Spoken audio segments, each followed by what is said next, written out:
Nous avons, mon collègue et moi, voulu, à travers cette conférence de presse, vous faire le point de l'organisation des examens à ce jour, ainsi que des innovations introduites chaque année pour améliorer la gestion des examens scolaires. En ce qui concerne donc l'examen du CEP, il faut retenir que pour la session 2025, aussi bien pour l'examen scolaire ainsi que la certification professionnelle de la session, le MEBA-PLN enregistre au total 376 681 candidats, soit 214 744 filles ou femmes et 162 937 garçons ou hommes, puisque nous avons l'évaluation certificative aussi en plus. Particulièrement en ce qui concerne donc le CEP, à ce jour, nous pouvons enregistrer 338 565 candidats, soit 185 157 filles et 153 408 garçons. Les candidats sont repartis dans 1854 centres de composition regroupés en 576 jurys. En ce qui concerne l'évaluation certificative des acquis des apprenants, nous enregistrons 38 116 candidats, soit 28 587 femmes candidates, ce qui représente donc un taux assez important. En ce qui concerne le déroulement donc des examens, il faut dire que l'examen du CEP commence donc le 3 juin. Les épreuves écrites et orales se dérouleront donc du 3 au 5 juin.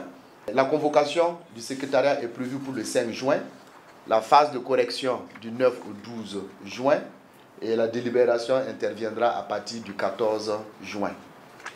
En ce qui concerne donc l'entrée en classe de 6e, alors le secrétariat provincial sera convoqué du 30 juin au 9 juillet. Il faut dire que l'innovation majeure donc, dans l'organisation du CEP session 2025 a consisté dans la déconcentration de certaines activités. Il s'agit particulièrement du traitement des états numériques, de la préparation des enveloppes, de la reproduction et le conditionnement des sujets de l'examen. Les années antérieures, tout était produit donc, à Ouagadougou et ensuite transporté dans les différents centres. Alors nous avons à titre d'expérimentation cette année identifié donc 5 bassins.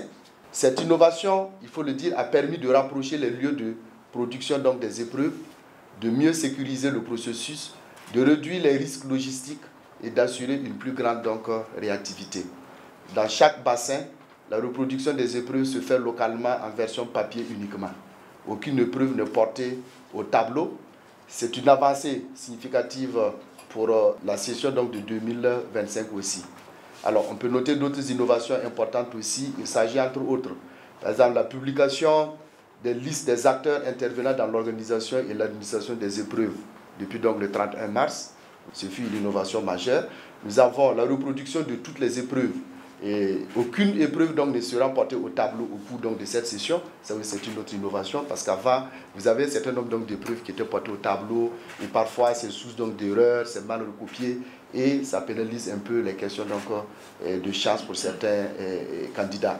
Nous avons la fin de la double, voire la triple réquisition du même acteur au cours donc, de la même session.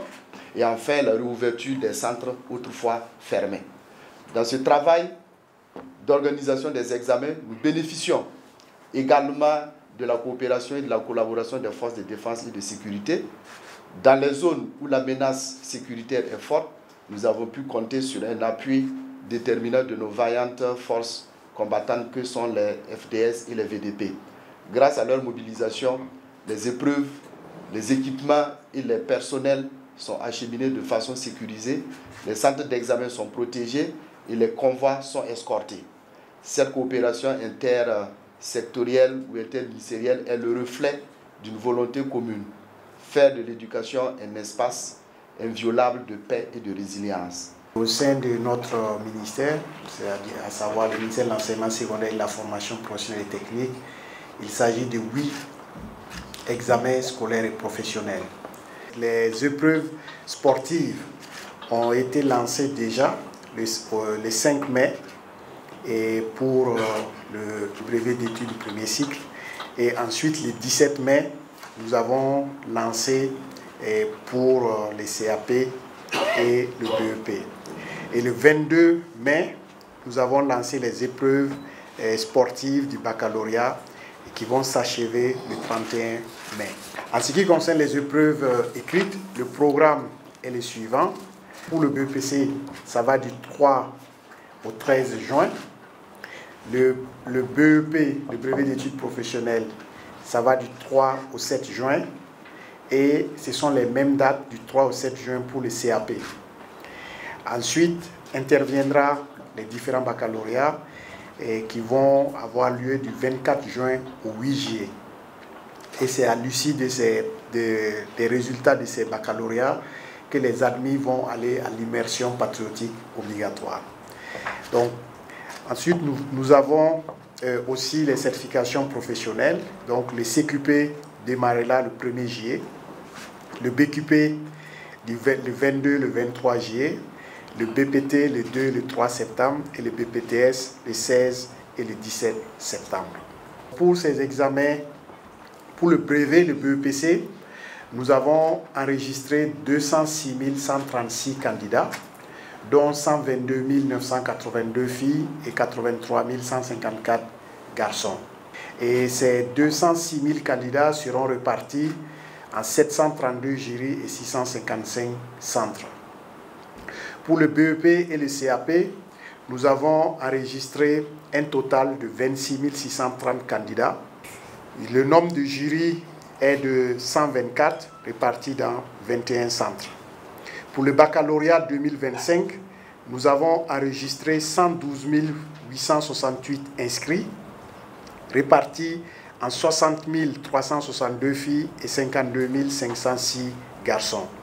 Et les 112 868 candidats sont répartis dans 460 jurys. Pour les examens des certifications professionnelles, nous avons enregistré au total 20 598 candidats, soit 12 065 filles et 8 533 garçons. Et nous enregistrons un total de 338 jurys. Pour le BEPC et aussi pour le bac, les mesures ont été prises et les différents centres ont commencé à recevoir leurs cantines sécurisées. Donc la situation sécuritaire a fait que nous avons dû faire appel à l'armée pour nous aider à faire de l'héliportage. Nous avons aussi capitalisé l'expérience de l'utilisation du logiciel de CIGEC et des tests ont été réalisés, des tests en grandeur nature, et nous avons pu prendre les dispositions pour corriger les imperfections qui ont été constatées.